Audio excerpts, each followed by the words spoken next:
dito na ngayon po ay unti-unti na pong naihayag.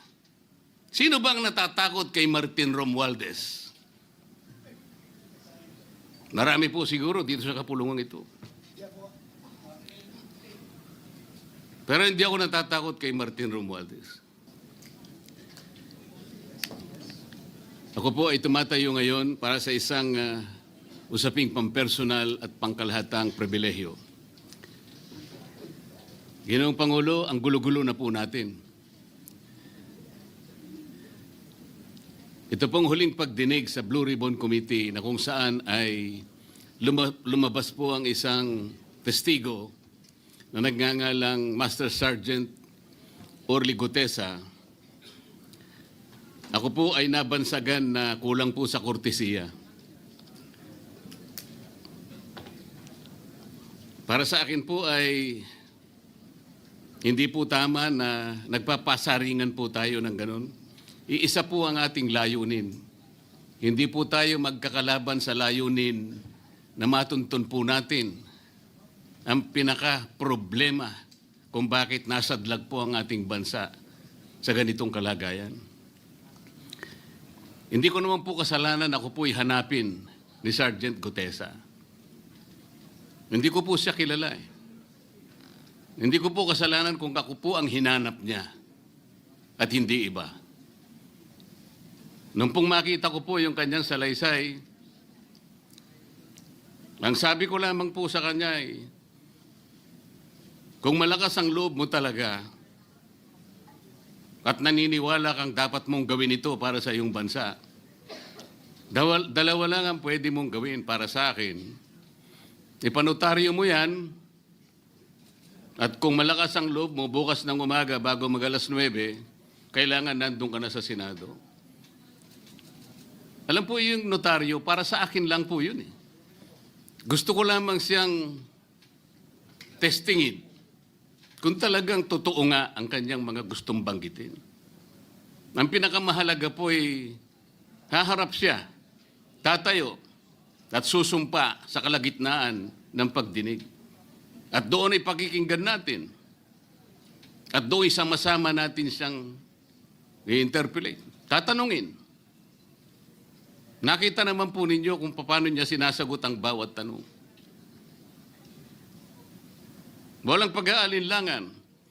Siya lamang po ang natatangi na testigo na kumonekta sa pangalan ni Saldico at Martin Romualdez. Wala nang iba. Ngayon po siya ay naharap sa napakaraming pasaring din. Bakit po ako ay walang kortesiya?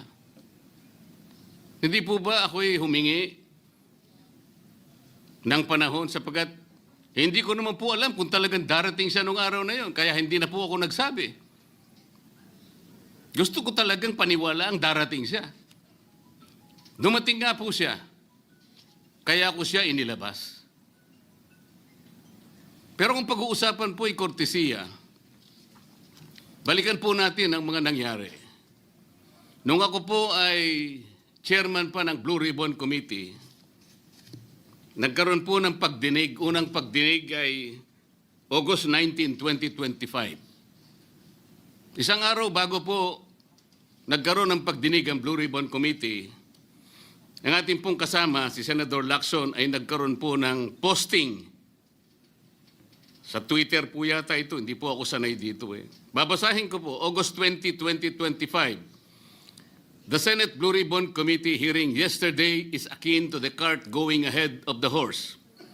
Had the cart waited one day, it would not have missed the details of the truth about the many substandard ghost projects and more that will be exposed in my privileged speech today. Yun po ba ay courtesy din? Sa akin pong palagay, hindi dapat po nagkaroon ng ganitong pagpapasaring. Alam ko po ba kung sino-sino ang tatayo para mag-deliver ng privilege speech? Matagal ko na pong sinabi noon kung kailan po ang pagdinig.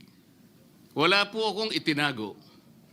Ngunit kung sasabihin na kung naghintay kami ng isang araw, ay mas marami pa sanang mga detalye at katotohanan ang naihayag. Hindi po ba sinabi ko sa inyo noon, mismong Pangulo ng Republika ng Pilipinas ang nagbigay sa akin ng USB na nandun po lahat ang mga proyektong pinaghihinala na ghost projects. Ayaw ko lamang pong ilabas ng isa-isa sapagkat sa aking pagkakaalam noon, Ginoong Pangulo, mali din po yung binigay na mga coordinate sapagkat ang pinagbasihan nila yung MYPS, hindi yung PCMA, na palagi ko pong binabanggit. Sa mga kapatid, kahit na po yung mga binanggit na projects ng ating kasama, salig po sa mga maling coordination. At saka konti lang, pinili lang. Nagkataon lang po maganda nga talagang pagkakapresent sapagkat kulang na lang po yung cinematography at saka screenplay. Kung meron pa lang sanang sound effects, baka nandun yun. Huwag po sanang ganun magpasaringan tayo. Iisa po ang layunin natin dito. Yung matukoy natin kung sino ang merong utak dito. Na ngayon po ay unti-unti na pong naihayag. Sino bang natatakot kay Martin Romualdez? Marami po siguro dito sa kapulungan ito. Pero hindi ako natatakot kay Martin Romualdez.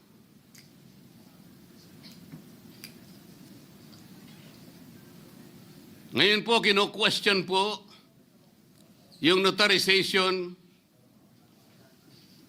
ng statement ni Gutesa.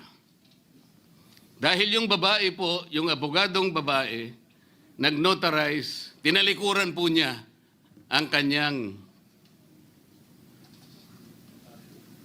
yung kanyang signature, yung kanyang pirma. Nandyan po ba yung assistant natin para ipakita po natin? Ayan po yung huling bahagi ng dokumentong ninotaryo doon sa opisina ng abogadang babae na ngayon ay tinatalikuran niya ang kanyang pirma. Doon sa right side po, ayan po yung ninotaryo sa dokumento ni Gutesa. Yung kaliwa po ay iba pong dokumento. Tingnan po ninyo yung pagkakahawig. Ibig po ba ninyong sabihin, Ginoong Pangulo, yun pong notarial details, na yun po yung kulay blue, na kung saan nandyan yung PTR, nandyan po yung MCLE number, nandyan po yung kanyang roll number, ang kanyang address.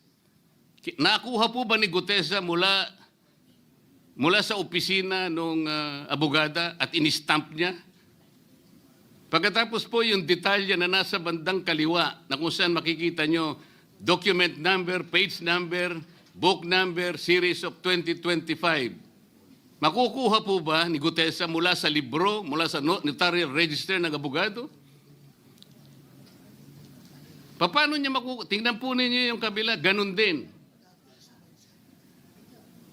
Bakit po natin hahanapan ngayon si Gutesa at sasabihin pa natin dahil lamang tinalikuran ng babaeng nagnotaryo ang kanyang pirma?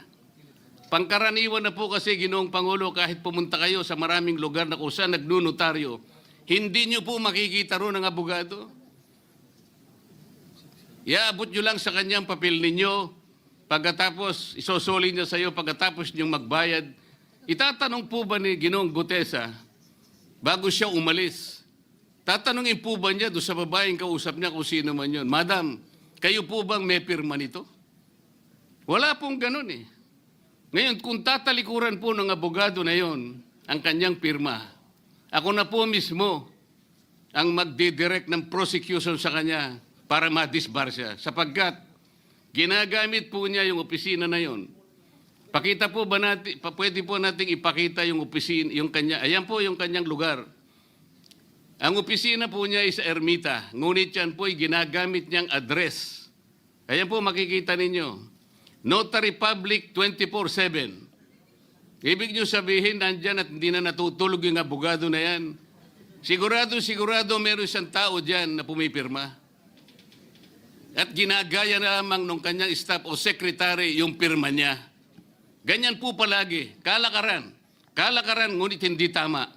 Sapagkat sa batas po ng notaryo, kailangan nakaharap po yung magnunotaryo sa nagpapanotaryo. Bakit po niya ngayon sinabi na hindi niya pirma yon? Maring hindi niya pirma, ngunit hinayaan niya kung sino man ang taong iyon na ipirma yung dokumento. Kagaya po ng nasabi ko, naging academic na po yung notaryo sapagkat ang tao ay tumayo sa ating kapulungan. Binasa niya yung kanyang statement. Yung mga bayarang media nga po, sinasabi pa kino-coach ko pa Bakit ko po siya sinabihan na dahan-dahan siya? Dahil po nung panahon na binabasa niya na yung kanyang statement, sinusundan po namin yung kanyang binabasa. Binigyan ko po ng kopya ang chairman ng Blue Ribbon Committee. Binigyan ko ng kopya ang ating Senate President at yung aking katabi si Senator Gatchalian dahil 4 lamang pong original ang meron kami. Yung binabasa pala niya ay Xerox copy kaya may naputol sa baba. Gusto ko lamang pong ma-record ng totohanan. Dahil doon sa umpisa po niya, merong isang linya po siyang nalaktawan. Alam po ito ng mga kasama natin na sinusundan po habang binabasa namin. Doon sa pangalawa po, 2 linya naman po ang nalaktawan niya. Kaya gusto ko lamang pong maging maayos ang pagre-record ng kanyang statement. Ano po sabi ng mga bayarang media? Hindi ko naman po nila lahat. Kaya ako po hindi nagpapa-interview sa kanila Alam ko po ang karakter ng ating media ngayon. Nakakaawa na po ang kalagayan. Binanggit na po ng dating Senate President ang nangyari do sa statement ni Diskaya. Siya ang kauna-unahang nagbigay ng statement na kung saan binanggit ang 17 congressmen. Ngunit nakakapagtaka. Hindi na po natin tinutuntun yung 17 na yon. Kagaya na nga sinabi ng Senate President, napupunta na, natutuon na yung pagtuntun sa mga kasama natin dito. Bakit po? Natatakot ba tayo kay Martin Romualdez? Siguro po, yung iba sa inyo natatakot. Ginoong Pangulo, naghalo na po ang balat sa tinalupan. Bakit po? Ngayon ko lamang po nakita sa pagdinig ng Blue Ribbon Committee. Nandun po yung Justice Secretary. Hindi pa po natin natatapos na pagtatanungin yung respondent, yung resource person, na tayo po ang merong legal and physical custody. Hindi ko maintindihan kung bakit dadalhin niya sa kanyang opisina at pagbalik niya, meron na siyang supplemental affidavit. Ano po ba itong nangyayari sa atin? Meron na ba tayong alituntunin? Meron na ba tayong agreement sa pagitan ng DOJ at ang pag-imbestigang ginagawa natin sa Blue Ribbon Committee? Hindi ko na po maintindihan kung ang Blue Ribbon Committee is the investigative arm of the Department of Justice. Ang sabi ko po nung nasa ikalimang pagdinig pa lang tayo, sapagkat nakikita ko na po ito, kaya po naghangad pa ako sa ating chairman no na sana'y paraanin niya ako, meron lang akong gustong isang guni muna at pag-usapan sana muna. Hindi naman po ako nabigyan ng pagkakataon kaya nagkaroon pa po ng konting sagutan doon. Ito po yung gusto ko sanang ayusin muna, pag-usapan muna natin. Lalong-lalo na po ang kaugnayan natin sa bagong tatag na ICI, Independent Commission on Infrastructure. Ano po bang ugnayan natin dito? Hindi po ba tayo mag-uusap muna? Hindi ba tayo gagawa ng regulasyon muna? Meron po tayong mga doktrinang isinasaalang-alang. Nasaan na po ang institutional boundaries? Nasaan na po ang separation of powers? Nasaan na po ang system of checks and balances? Di ba natin isasaalang-alang ito? Dadalawang tao lamang po ba ang mamamagitan sa pagitan ng mga institusyon na ito? At mawawala na po kami sa picture? Are we supposed to be kept in the dark, Mr. President? Yung po, kung mo ba sinabi ng ICI na isa sa kanilang mga poder, kapag ka nag-request po sila, makakakuha sila ng impormasyon sa House of Representatives, sa Senate, sa korte, sa Sandigang Bayan, at kahit sinong otoridad. Ibig ba sabihin wala na tayong opsyon na tumanggi? Kailangan po natin pag-usapan muna yon. Ang nangyayari po sabog-sabog na po eh. Baka nga yun ang isang dahilan kung bakit nag-resign po yung advisor na si Mayor Magalong ng Baguio. Yung pong mga pasaring, ito po yung nakakapagbigay sa atin ng hindi naman kailangang pag-aaway-away o pag-aalitan. Hindi po maganda sa ating panig ito.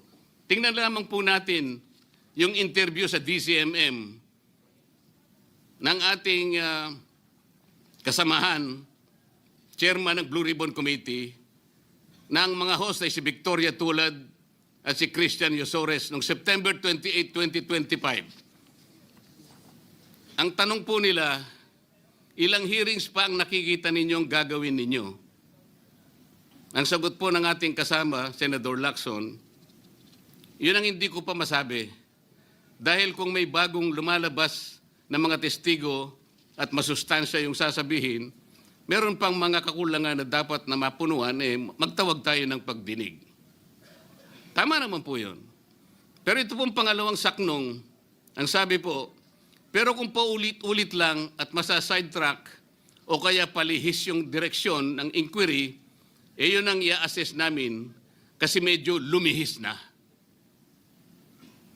Ano po yung lumihis? September 28, dito lumabas si Master Sergeant Orly Gutesa. Lumihis po ba o dumiretso? Mula kay Saldico, ikinonekta po niya kay Martin Romualdez. Sa akin palagay, dumiretso po, hindi tayo lumihis eh. Pagkatapos tinanong pa po, do you think po, coach po si Gutesa? At iba pong observation, baka si Senator Rodante Marcoleta dahil parang sinabihan siya nung nagbabasa siya. O nalimutan mo, balikan mo itong paragraph na ito. Naipaliwanag ko na po kung bakit ko lamang siya sinansala at sinabi kong balikan mo sapagkat meron nga po siyang nalalaktawan base po sa sinusundan namin na binabasa niya na dokumento. Ang sagot po ni Senator Lacson, medyo natawa pa nga siya, kayo nang humusga sa lahat ng yan, tayo nag-viral na. Siguro, ang sasabihin ko na lang, yung hula nyo, yun ang hula ko. O hula ko, hula nyo. Parang, your guess is as good as mine. Hindi po maganda yung inference eh. Parang ang lumilitaw, kinots ko eh. Bilang isang abogado, magmula po nung ako'y maging abogado, inisip hindi ko po ginawa yung mga bagay na ito. Komisar nga ako eh. Hindi na abogado, sila pa yung nagsasabi eh. Katulad po ni Saldico. Ang sabi ko lang naman po eh, matunog na yung pangalan niya. Napakaraming sources na nagsasabi, kumukonekta kay Saldico, pwede ba natin siyang imbitahin? Ang sabi po, hindi na raw siya imbitahin because of interparliamentary courtesy. Ang sabi ko po, ang interparliamentary courtesy hindi po nalalabag kung iimbitahin lang siya. Halimbawa, invitation letter lang. Nagawa ko po yun kay Congressman Toby Chanco. Voluntaryo po yun eh. Kung darating siya, salamat. Kung hindi siya darating, okay lang. Ngunit, ang pinag-uusapan natin ay problemang kasangkot na po ang kinabukasan ng ating bansa. Sasabihin ba natin interparliamentary courtesy? Nakikinig po ang buong bayan. Tatakpan po ba natin ang dahil sa interparliamentary courtesy? Nakasulat po ba sa bato yun? Absolute po ba yun? Yun po yung aking ikinasasama ng loob eh. Hindi po tayo dapat mag-away-away. Iisa po ang ating layunin. Ang ating bansa ang pinaka-importante sa ating lahat. Bakit po kinakailangang ilihis natin? Bakit po tayo gagawa ng paraan para pagtakpan po natin ang hindi dapat pagtakpan? Ginoong Pangulo, ngayon po'y masasabi ko, si Master Sergeant Orly Gutesa ay mas credible pa po kaysa sa marami sa atin dito sa kapulungan ito. Si Master Sergeant Orly Gutesa, mas matapang kaysa sa mas marami dito sa ating kapulungan. Maraming salamat po, Ginoong Pangulo.